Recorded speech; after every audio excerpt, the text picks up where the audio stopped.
চতুর্থ টেস্ট ম্যাচের দ্বিতীয় ইনিংসের শুরুতে ভারতের 0 রানে 2 উইকেট, মাথায় 311 রানের বোঝা, সাথে ঋষভ পন্থের চোট, ম্যাচ হারলেই সিঁড়ি ছাড়। ইংল্যান্ডের জয়ের জন্য হাতে রয়েছে 5টি সেশন ও একটি ইনিংস, বোর্ডে রয়েছে যথেষ্ট রান, দলে রয়েছেন দুর্ধর্ষ সব বোলাররা।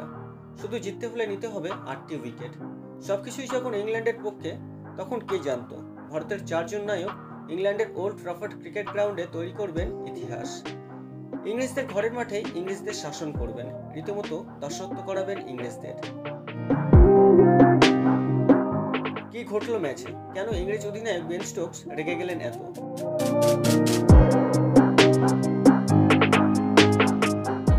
ভারতের প্রথম ইনিংসে 358 রানের জবাবে ইংল্যান্ডের প্রথম ইনিংস শেষ হয় 669 রানে। 311 রানে লিড পায় ইংল্যান্ড। এখান থেকেই হয়ে যায় ইংল্যান্ডের জয় নিশ্চিত। ভারতের দ্বিতীয় ইনিংসের শুরুতেই হারায় জয়সওয়াল সুদর্শনের উইকেট। এখানে আরও নিশ্চিত হয় ইংল্যান্ডের জয়। কিন্তু না, সেটি হয়নি। হতে দিলেন না অধিনায়ক শুভমান গিল, লোকেশ রাহুলের ব্যাটিং।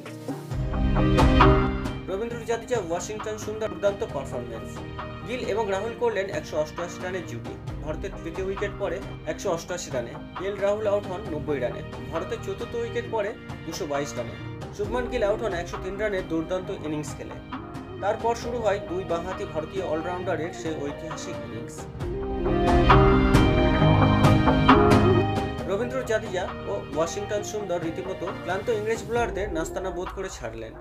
138তম ওভারের পর আম্পায়াররা ম্যাচ শেষ করার অনুমতি দেন, কারণ নিয়ম অনুযায়ী দুই অধিনায়ক সম্মত হলে শেষ ঘন্টা শুরু হওয়ার পর খেলা বন্ধ করা যায়।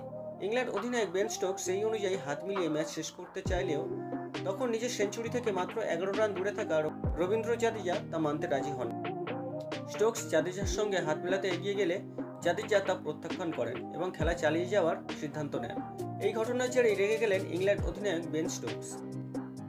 ইংল্যান্ড তখন হ্যারি ব্রুককে বোলিংয়ে আনলে জাদেজার সুযোগ কাজে লাগান এবং একটি বিশাল ছক্কা হাঁকিয়ে নিজের ষষ্ঠ টেস্ট সেঞ্চুরি পূর্ণ করেন। এরপর ওয়াশিংটন সুন্দরও আক্রমণাত্মক ব্যাটিংয়ে নিজের প্রথম টেস্ট শতরান তুলে নেন।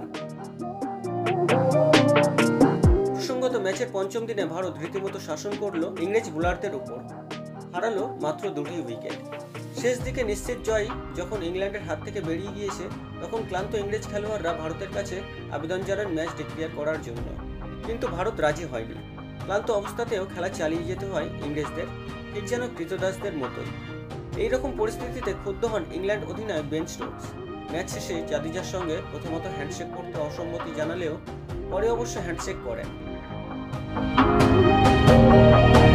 ম্যাচে ভারতীয় বোলাররা মোট 157.1 ওভার বল করেন। সেই জায়গায় ইংল্যান্ডের বোলাররা 257.1 ওভার বল করলেন।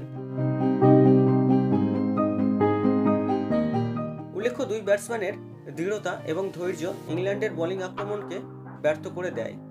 অবশেষে ইংল্যান্ডের অবস্থা দেখে ভারত সম্মত হয় ম্যাচটি ড্র করার জন্য, যা ভারতের কাছে নৈতিক জয়ের সমান।